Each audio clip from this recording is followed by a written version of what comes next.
Murto Pagi, ngobrol ringan tentang agama. Om Swastiastu. Om Swastiastu. Sahabat penyuluh, berjumpa kembali dengan saya Sukma di acara Murto Pagi, ngobrol ringan tentang agama.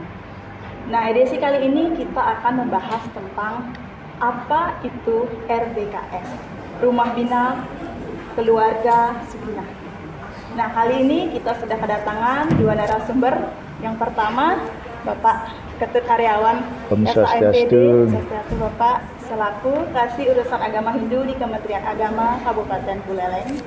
Yang kedua, Bapak DRS Imade Pasek selaku Koordinator Penyuluh di Kantor Kementerian Agama Kabupaten Buleleng. Nah, Pak, kita akan membahas apa itu RBKS.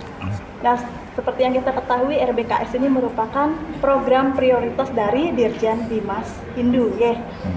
Nah, pertanyaan yang akan Tiang sampaikan itu yang pertama ke Pak Ketut sebagai Kasih Urusan Agama Hindu, apa itu RBKS, Pak?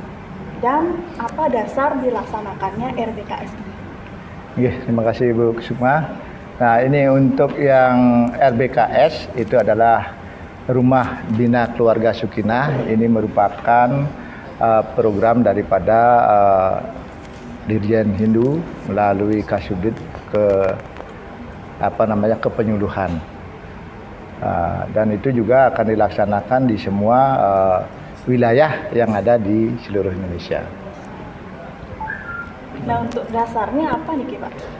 Kalau dasar pelaksanaannya ini karena kita mengikuti program dari Bapak Menteri terkait dengan rumah moderasi yang akan dilaksanakan di semua KUA yang ada di seluruh Indonesia. Itu mungkin dari Bapak Jero mungkin bisa menambahkan tentang RBKS tersebut, Pak. Terima kasih. Pelaksanaan daripada RBKS ini mengacu kepada satu, adanya kelahiran stunting yang banyak.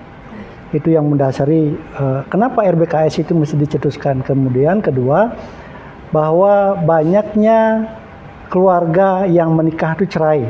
Kalau tidak salah di 2022 data terakhir yang kita dapatkan, perceraian yang kawin seluruh Indonesia itu ada sebanyak 15%. Kemudian selain daripada kawin cerai, ada juga stunting secara nasional di tahun 2022 itu secara nasional ternyata banyak sekali, yaitu mencapai 22%.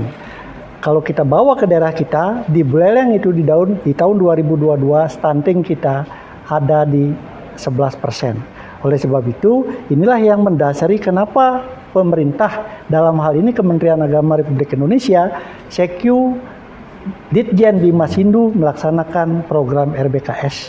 Tentu untuk menanggulangi satu, agar perkawinan itu tidak adanya stunting nanti anak yang lahir, kemudian mengurangi daripada kasus perceraian yang banyak ada di Indonesia. Demikian. Jadi RBKS itu adalah Rumah Bina Keluarga Sukinah, Pak. Betul. Jadi didasari karena banyaknya stunting, jadinya muncullah program dari RBKS. Betul. Nah, untuk yang kedua, mungkin dari Pak Kasih, kapan RBKS ini dirilis, Pak? Kalau Rumah Bina Keluarga Sakinah ini dirilis untuk di Kabupaten Buleleng, mungkin di kita ini mulai dari awal tahun 2024 ini. Mungkin dari Pak Jero? RBKS sebenarnya perencanaan itu secara nasional ada ditunjuk adalah 10 tempat oleh Menteri Agama melalui Dirjen Bimas Hindu. Kita di Bali mendapatkan 4 tempat, yaitu Buleleng 1, yang kedua ada di Kabupaten Badung, ketiga di Kabupaten Tabanan, keempat di Jemberane. Perencanaan itu ada di 2023. Waktu itu kami rapat di Kanwil Kementerian Agama bersama Pak Dirjen dan Kasubdit Kepenyuluhan, yaitu Ibu siapa namanya saya lupa, Bu Kasubdit Penyuluh, itu merencanakan RBKS ini akan dilaksanakan di 2024 dengan ketentuan 10 tempat yang sudah ditentukan oleh pemerintah, termasuk Buleleng salah satu. Berarti berarti 2004 ini akan direalisasikan dari rumah bina keluarga sejahtera. Nggih. Nah, untuk apakah ada program khusus Pak di dalam RBKS mungkin Pak Jero? Oke. Program khususnya kembali kita mengacu kepada bagaimana stunting, bagaimana perceraian di kalangan umat sendiri. Programnya nanti adalah bagaimana kita membina beberapa sasaran yang kita tuju. Satu adalah remaja tentu pasti. Kemudian yang kedua si catin, calon nikah itu. Kemudian ketiga ada namanya keluarga Dharmika. Apa keluarga Dharmika? Keluarga Dharmika adalah keluarga yang dimana salah satu daripada kedua mempelai ini adalah dari luar agama Hindu. Ya.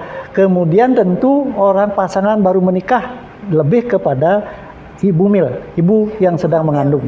Jadi kepada mereka lah sasaran program khusus yang kita laksanakan agar nanti bagaimana orang menikah itu bisa mendapatkan kelahiran yang suputra sesuai dengan tujuan daripada pernikahan menurut agama Hindu ya, sesuai dengan pas Undang-Undang nomor 174 pasal 1 yang menyatakan bahwa perkawinan itu adalah hubungan lahir batin antara suami dan istri. Seperti itu. Jadi intinya agar sasaran daripada program ini yang sudah disebutkan tadi itu mendapatkan pencerahan, nanti begitu akan melahirkan anak, didoakan semoga anaknya menjadi anak yang suputra, tentu ada pembinaan-pembinaan dan lain sebagainya.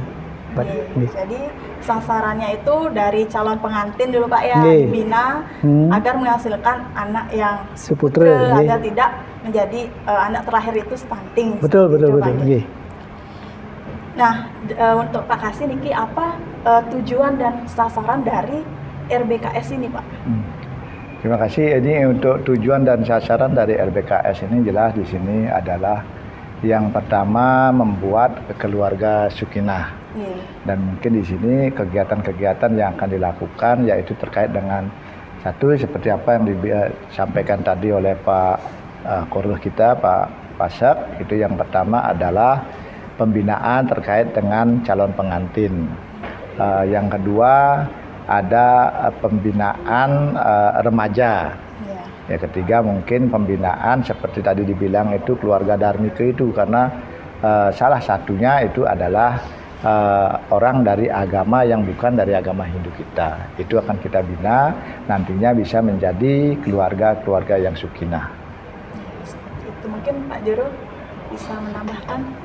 Terkait dengan tujuan, apa tujuan dilaksanakannya RBKS, tentu sasaran kita yang utama adalah tujuan kita itu membentuk keluarga sakinah, sudah disampaikan tadi, karena keluarga sakinah itu adalah keluarga sejahtera, bahagia dari rumah tangga secara lahir batin tentu yang disebut lahir batin itu mengacu kepada agama.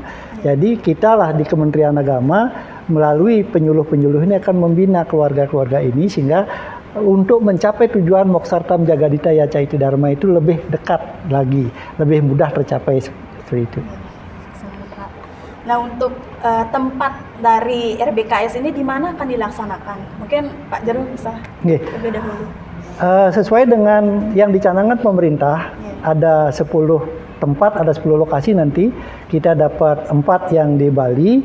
Kemudian untuk di Buleleng rencana karena sesuai dengan anjuran adanya rumah moderasi yaitu KUA, kemungkinan kita sesuai dengan perencanaan akan melaksanakan RBKS ini di KUA. Mungkin kita bagi dua di wilayah timur sama wilayah barat gitu ya. Karena kebetulan sudah mau cair proposal dari segi anggaran, kita tinggal mengeksekusi, mungkin di bulan Juni akan kita laksanakan itu. Kita bagi di 2 tempat dan sasarannya sudah dijelaskan tadi, ada remaja, kemudian ada catin, ada keluarga Dharmika, dan ada pengantin baru tentunya yang ada bumilnya, itu yang nanti kita sasar. Mungkin dari Pak Ketut bisa menambahkan? Ya mungkin sama, bahwa yang cuma kami menegaskan saja ini untuk tempat nanti Rumah Bina Keluarga Sakinah ini kita akan punya program dari Bapak Menteri terkait dengan rumah moderasi. Ini barang tentu kita akan laksanakan rumah bina itu di KUA yang ada. Kalau memang nantinya siapa tahu ada tambahan untuk Buleleng dana RBKS-nya kita laksanakan di KUA yang ada di Kabupaten Buleleng. Berarti untuk tempatnya itu kita menggunakan KUA sebagai Gedung rumah KUA. moderasi Betul. beragama. Jadi Ya, betul. programnya ini nanti akan ada 2 tempat Pak ya, Nggih. di Kabupaten Buleleng Nggih. akan direncanakan di KUA seperti itu. Betul, betul. Nah, untuk Pak Jaru bagaimana niki upaya penyuluh untuk mengaktualisasikan dari RBKS niki Pak Jaru? Baik, penyuluh agama yang kalau kita lihat masyarakat kita secara umum itu sangat susah sekali untuk bagaimana mereka merencanakan pernikahannya. Biasanya yang terjadi adalah penyuluh masyarakat itu setelah umpamanya mau nikah dalam tempo singkat baru dia menyampaikan akan menikah, paling hubungannya dengan klien adat. Sekarang kita berupaya, para penyuluh ini berupaya jemput bola istilahnya. Bagaimana penyuluh-penyuluh yang ada di lapangan, baik penyuluh non-PNS, penyuluh P3K dan penyuluh PNS yang ada di Kementerian Agama Buleleng untuk jemput bola ke lapangan. Bagaimana, apakah melalui pembinaan-pembinaan di pura-pura pada saat persembahyangan atau terjun langsung ke kelompok-kelompok masyarakat. Kelompok masyarakat apakah Yowane, generasi muda dan lain sebagainya. Disitulah langsung memberikan pembinaan terkhusus adalah bagaimana stunting terhadap keberadaan kita sebagai umat manusia, kemudian bagaimana kawin cerai dan lain sebagainya, itu akan kita sampaikan, termasuk juga bagaimana mengisi generasi muda kita dengan materi-materi agama agar mereka siap untuk menyongsong yang disebut dengan geras serama atau pernikahan itu. Berarti melalui penyuluh, karena penyuluh itu kan tugas lapangan, berarti Betul, kita nggih. langsung bisa Nggih. mensosialisasikan program dari RBKS ini, Nggih, pembinaan nggih. stunting seperti itu Nggih, Pak ya, nggih. Pembinaan keluarga Sukinah Nih, dan lain sebagainya yang Nggih. berkaitan dengan RBKS. Nih, Seperti itu. ditambahkan sedikit karena tupoksi penyuluh itu adalah bagian pembinaan kelompok. Jadi wajib hukumnya bagi penyuluh itu untuk membina kelompok-kelompok, termasuk salah satunya ini adalah kelompok-kelompok yang akan melangsungkan pernikahan. Tentu kita lihat dari remaja ya, apakah dia tamat SMA, umpamanya hidup di desa dan lain sebagainya, itu yang menjadi sasaran kita, itu yang kita bina, bentuk mereka dengan kelompok-kelompok. Banyak kelompok yang ada di desa, apakah kelompok-kelompok memang benar ada persantian yang generasi mudanya, apa tukang serat di Banten dan lain sebagainya. Banyak sekali kelompok itu yang mesti kita tuju agar pembinaan RBKS ini benar-benar nyata. Nih. Sama Pak. Nah, mungkin dari Pak Kasih, apakah ada kebijakan yang akan dibuat untuk mendukung dari RBKS ini Pak? Ya, ini sudah sangat jelas ya. Ini karena merupakan program pemerintah, kebijakan-kebijakan yang diambil. Mungkin yang pertama itu kita harus ada sosialisasi dulu. Sosialisasi masyarakat, mungkin karena wilayah binaan penyuluh ada di masing-masing kecamatan. Mungkin nanti itu sosialisasi dari bawah terkait dengan klien adat, nanti dengan perbekalnya, dengan camatnya, nanti itu akan disampaikan biar program ini bisa diketahui oleh masyarakat. Terus yang kedua, karena jika kita rasakan RBKS ini karena program baru, ini barang tentu apalagi itu akan dilaksanakan di kantor KUA yang pada umumnya masyarakat mengenal kantor urusan agama itu dipergunakan oleh salah satu agama saja. Sekarang kita juga mempergunakan, ini barang tentu sudah perlu sosialisasi. Yang ketiga nanti untuk pencarian daripada orang-orang yang kita bina nanti, karena ini pelaksanaannya di KUA, itu kita harus selalu bekerjasama dengan klien adat yang ada di daerah wilayah masing-masing itu. Mungkin dari Pak Jaru Pak, menambahkan. Oke, tentang kebijakan ya, kebijakan daripada pemerintah.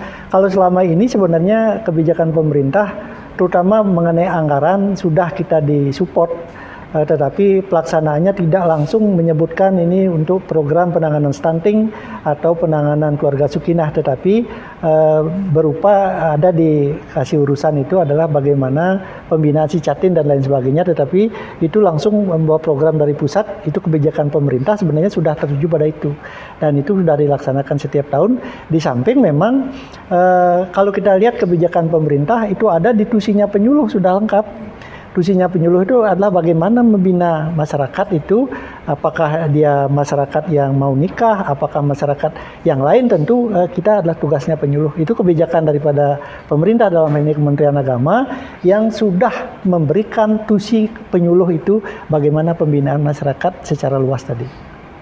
Sukses Pak Yeru atas penjelasannya tentang dan Pak Kasih tentang apa itu RBKS. Nah, itu penjelasan tadi dari kedua narasumber kita tentang RBKS.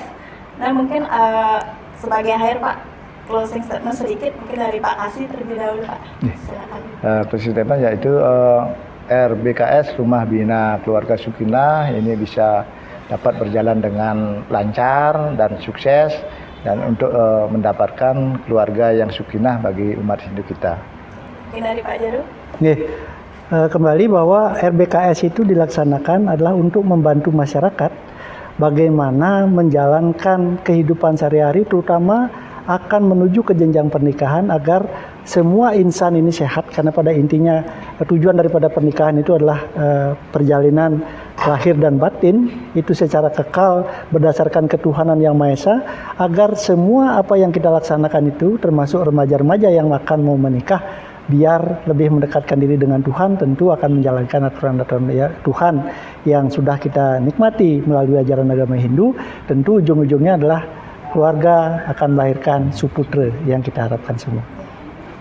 Jadi sahabat penyuluh, RBKS ini diharapkan bisa menjadi wadah untuk penyelenggara pembinaan, bimbingan dan konseling perkawinan bagi remaja dan juga calon pengantin. Nah, dalam upaya pencegahan stunting. Jadi seperti itu. Demikianlah Ngorto pagi hari ini. Kita tutup dengan mengucapkan Paramasanti. Om Santi Santi Santi Om.